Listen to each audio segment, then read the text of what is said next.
O Império Otomano foi uma das dinastias mais poderosas e duradouras da história da humanidade. Essa superpotência cresceu de uma fortaleza turca na Anatólia para um vasto estado que governou grandes áreas do Oriente Médio, Europa Oriental e Norte da África por mais de 600 anos.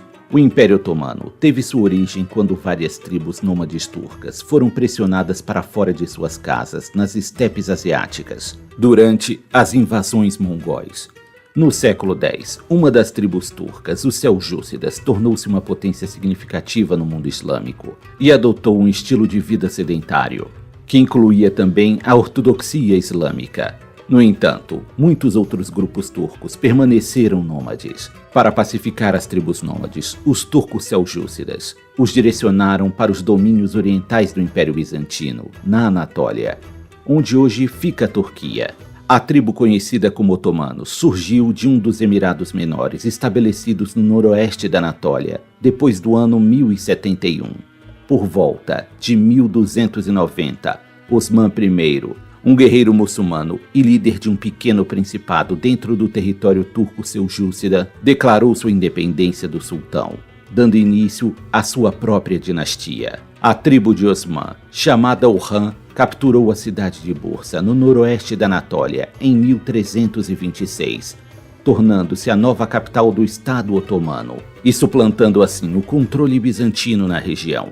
A vitória otomana no Kosovo, em 1389, marcou efetivamente o fim do poder sérvio na região, abrindo o caminho para a expansão otomana na Europa. A Batalha de Nicópolis, em 1396, amplamente considerada como a última cruzada em grande escala da Idade Média, não conseguiu deter o avanço dos turcos otomanos. Em 1453, os descendentes de Osman finalmente colocaram o Império Bizantino de joelhos, quando capturaram a grande cidade de Constantinopla, que até então era considerada praticamente inexpugnável, graças à proteção de suas muralhas gigantescas. Constantinopla teve seu nome mudado para Istambul e se tornou a capital do Império Otomano, exercendo o controle das terras ao redor da bacia do Mediterrâneo e ficando no centro de interações entre o Oriente Médio e a Europa. O sucesso do Império estava ligado tanto à sua estrutura centralizada quanto ao seu território. O controle de algumas das rotas comerciais mais lucrativas do mundo direcionava vastas riquezas para o Império, enquanto seu sistema militar impecavelmente organizado elevou seu poderio militar. A força de elite do exército otomano era composta pelos temíveis guerreiros janízaros, que eram responsáveis por fazer a segurança pessoal do sultão.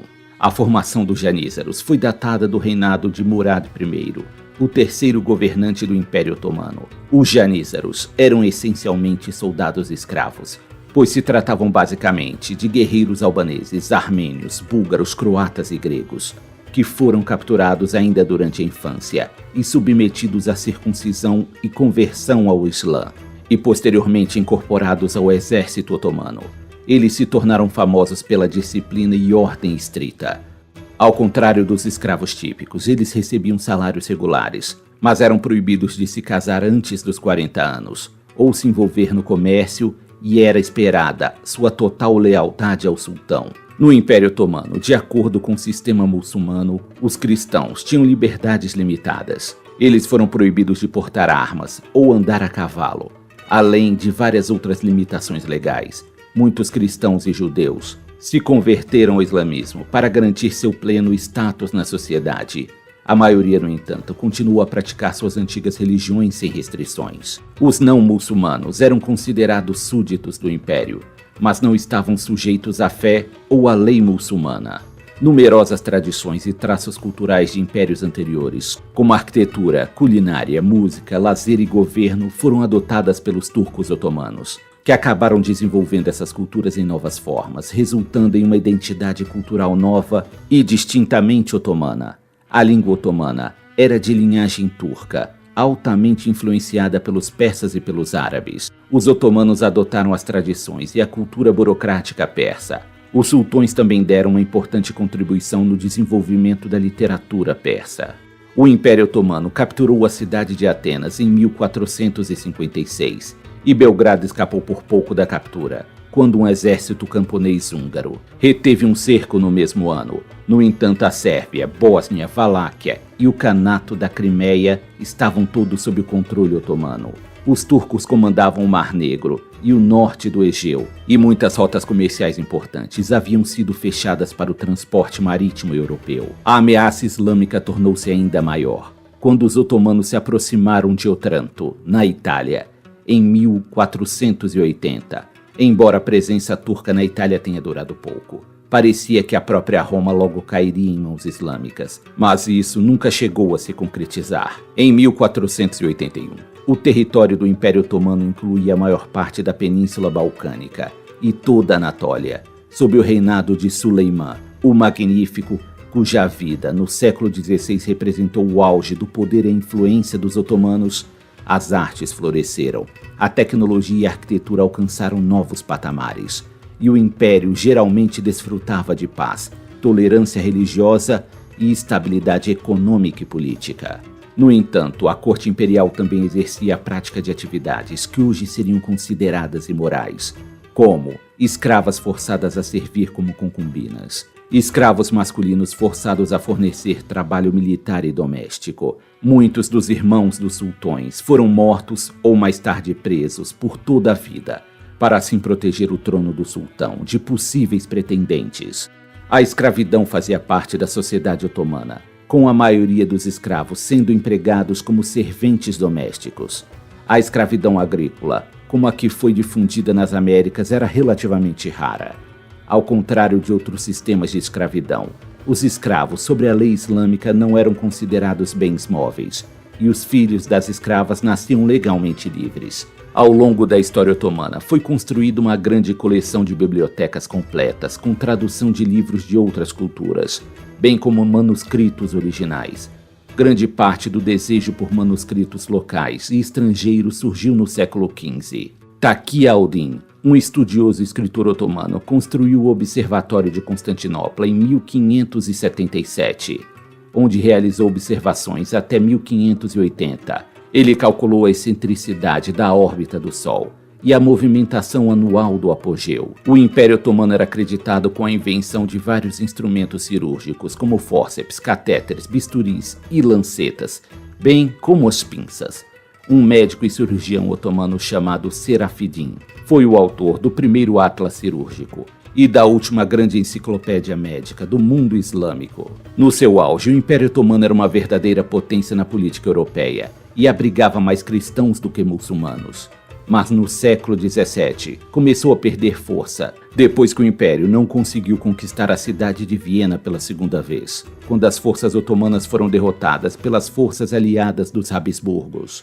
Alemães e polacos liderados pelo rei polonês João III derrotaram os otomanos na Batalha de Viena, em 1683. Mas ainda assim, os otomanos expandiram seu império, conquistando territórios na Síria, Egito, Mesopotâmia e Hungria.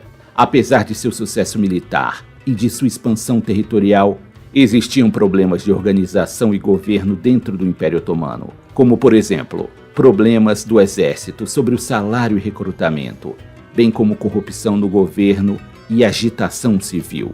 Através de uma série de grandes conflitos mal-sucedidos e tratados subsequentes, o Império perdeu a maior parte de seus territórios. O Império Otomano também sofria com uma outra grande ameaça interna, pois ao longo dos séculos os guerreiros janízaros acumularam muito poder e prestígio, tornando-se uma organização independente muito semelhante à guarda pretoriana do antigo Império Romano. Eles poderiam se amotinar, ditar políticas e impedir os esforços para modernizar a estrutura do exército. Além disso, os janízaros descobriram que podiam mudar os sultões como desejassem, por meio de golpes de estado no palácio. Eles se tornariam proprietários de terras e comerciantes. Em setembro de 1730, os janízaros apoiaram em Istambul uma rebelião de 12.000 tropas albanesas que causou a abdicação do sultão Ahmed III e a morte do grão-vizir Damad Ibrahim. A rebelião foi derrubada em 3 semanas, com um massacre de 7.000 rebeldes, mas marcou o fim da Era das Tulipas e o início do reinado do sultão Mahmud I. Com o enfraquecimento do Império, o Egito foi temporariamente perdido para Napoleão Bonaparte em 1798, e depois permanentemente perdida em 1882. A Grécia foi perdida após a Guerra de Independência Grega, e a guerra com a Rússia em 1878 resultou na perda da maioria dos territórios balcânicos. Já durante as guerras balcânicas, que ocorreram entre 1912 e 1913, o Império Otomano perdeu quase todos os seus territórios na Europa. No início da Primeira Guerra Mundial, o Império Otomano já estava em declínio. O exército otomano entrou na guerra em 1914, ao lado das potências centrais, que incluíam a Alemanha, a Áustria e a Hungria, saindo derrotado em outubro de 1918. Após o armistício de Mudros, a maioria dos territórios otomanos foi dividida entre Grã-Bretanha, França, Grécia e Rússia. O Império Otomano terminou oficialmente em 1922, quando o título de sultão otomano foi eliminado. A Turquia foi declarada república em 29 de outubro de 1923, quando Mustafa Kemal, um oficial do exército, fundou a República da Turquia. Ele então serviu como primeiro presidente da Turquia, de 1923 até sua morte em 1938, implementando reformas que rapidamente secularizaram e ocidentalizaram o país, pondo um ponto final na história de um dos impérios mais bem-sucedidos da história.